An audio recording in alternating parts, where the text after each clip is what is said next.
This is Salty Believer Unscripted. I'm Brian Catherman. With me is my good friend Josiah Walker. We're talking about Israel.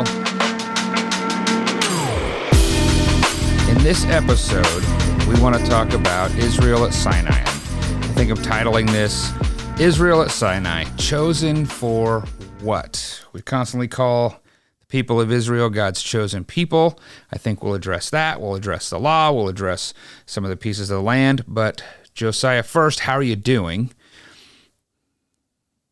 I caught you right in the middle of getting a drink. No, it's a good day.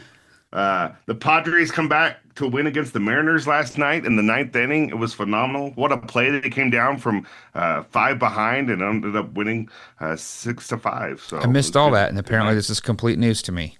And you're recording from home, so a little bit laggy possibly. Your church has better internet, is that what you're saying? Yep.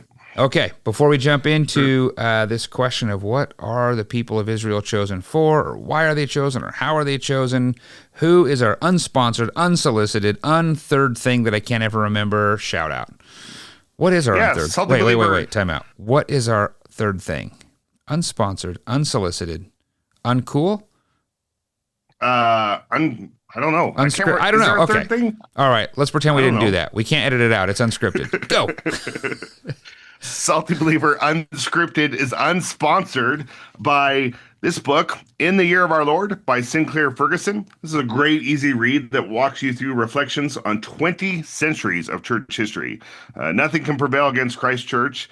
And so if you're wanting to learn about the story of the church, this is a great book. You know, these unsponsored ads are really just a way for us to recommend some helpful resources to you.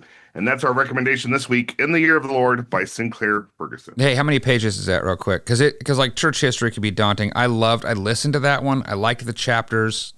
Yeah. It was really helpful because it wasn't this overload of church history. It was practical and real. Before the notes in the back of the book, it's 210 pages. So for 20 chapters of church history, easy.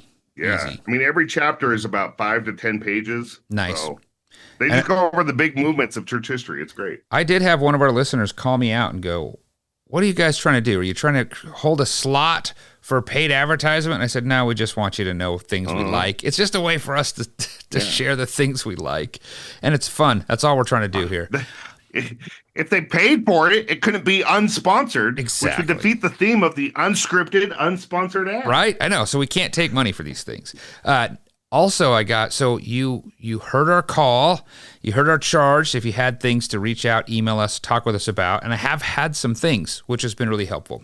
Thing number one, as I said, please define some of these words that you use. So I went back in and I put a bunch of descriptions in the YouTube notes. Not that everybody listens to this on YouTube, but we'll do a little better with that. He's like, okay, you started throwing out all these terms, dispensational, covenantal, this thing, that thing. And so I think we should spend a tiny bit of time just hitting the big ones before we get started in our topic.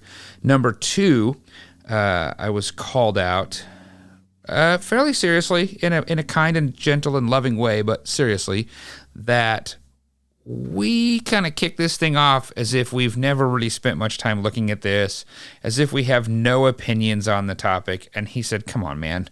Like, I know you do have opinions on this. I know you've read this. I know you've taught on this. I know when you preach, you have some background on this. So what are you doing? And so I just want to let the cat out of the bag on that. We're trying to model just a heart of exploration, a heart of going, hey, I'm not just going to start with the end answer. I'm not starting with the newspaper out there. I'm not starting with the book of Revelation. I'm not starting with my opinion.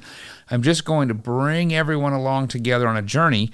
And honestly, I'm pretty open to see what we see. I really am. But it's true. Josiah and I this is not the first time we've ever thought about this topic or biblical theology or we're not reading Genesis for the first time and going, wow, isn't that a surprise? But we do want to bring it along those who are listening. So thank you for reaching out. We really appreciate that. Josiah, do you have anybody chatting with you about this? Yeah, I'm talking to a couple of people at my church. You know, I know a guy that picked up some resources, got some books that, you know, we recommended on this topic so that he could study it more as he's learning.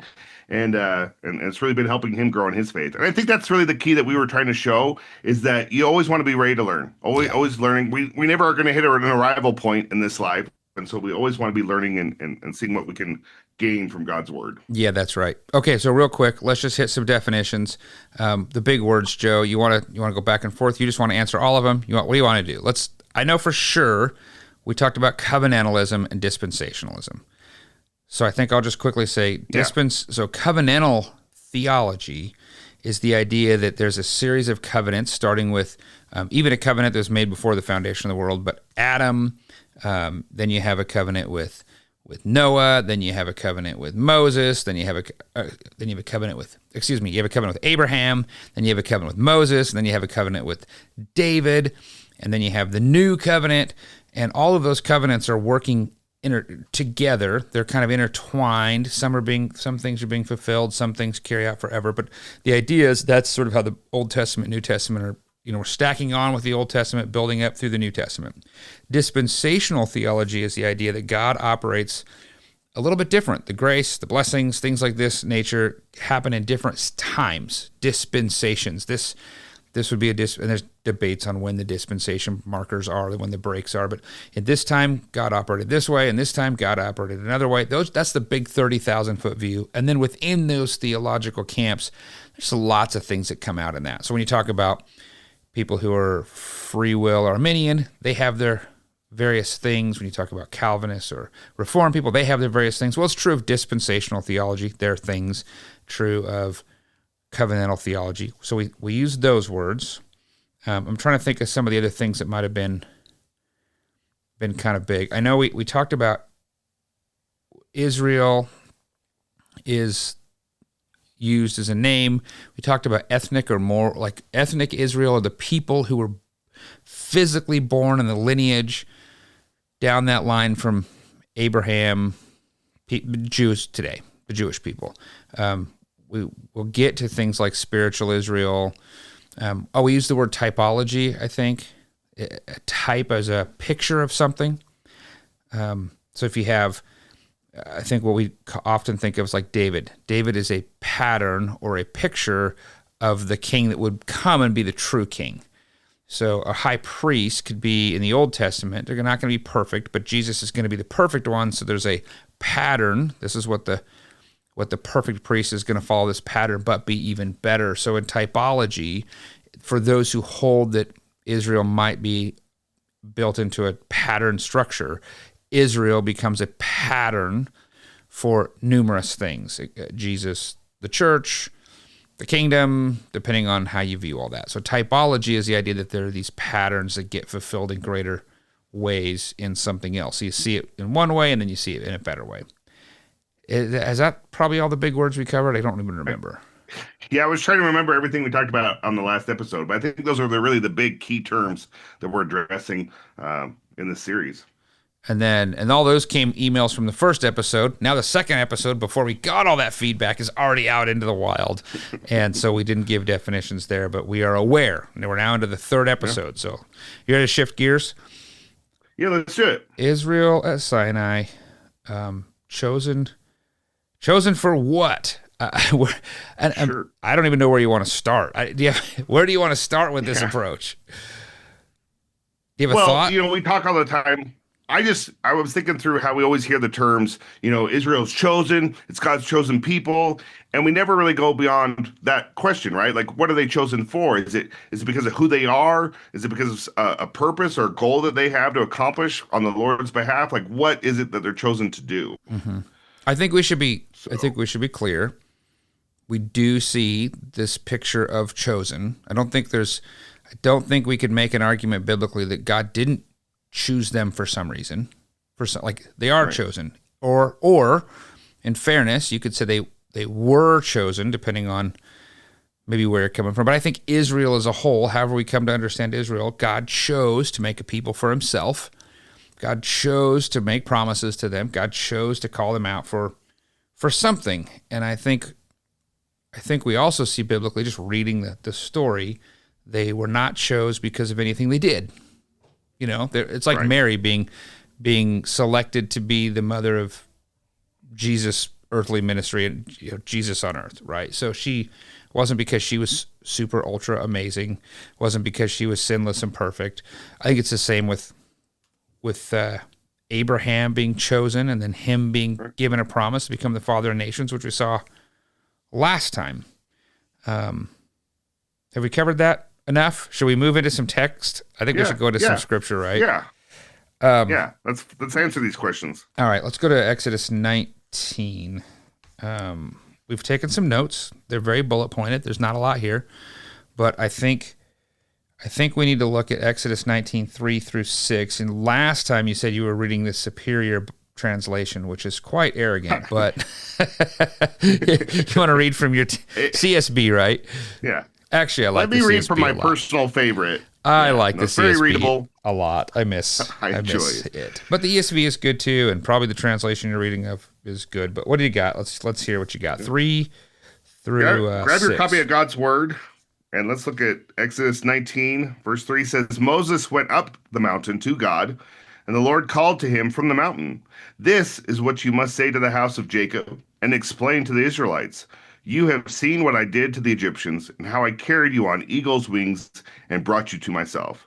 Now, if you will carefully listen to me and keep my covenant, you will be my own possession out of all the peoples, although the whole earth is mine, and you will be my kingdom of priests and my holy nation.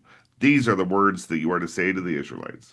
So I think I saw the same stuff in the ESV. It's not like you have a translation that, added a bunch of stuff. There are some things in here that I think we often forget.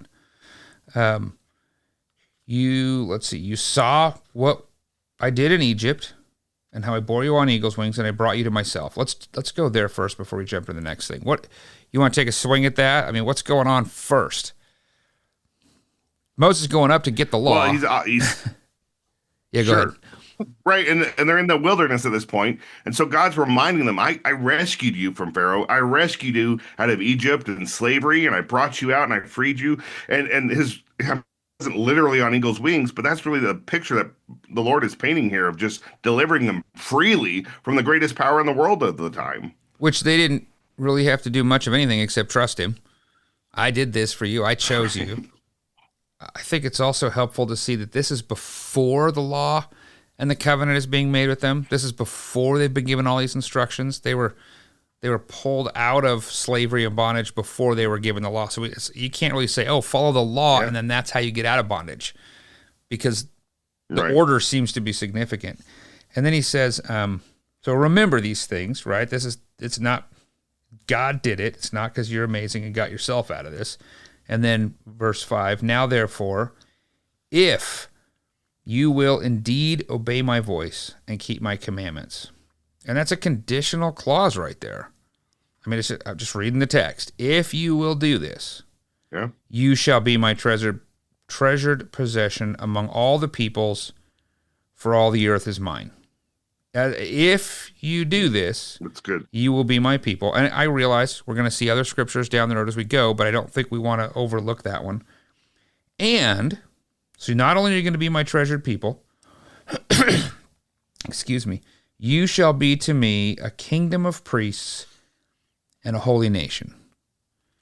So priests serve as intermediates between God and people.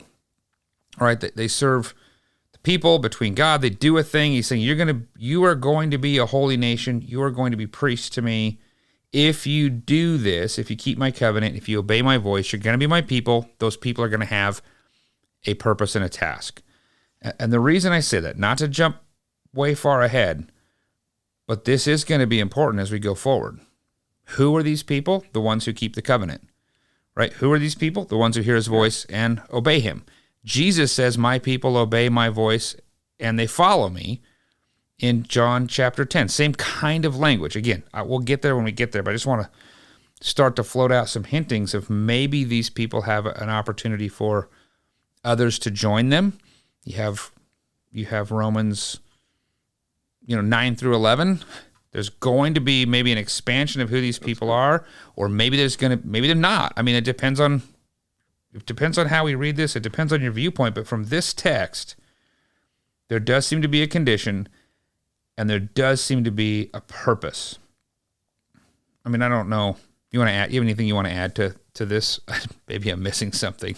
I think I see it, but no, sure. I just think that God is using them as an example of people who are following him, because he says everything in the world is mine, but I'm going to use you to show the world what it looks like to be my people, to serve me, and to follow me.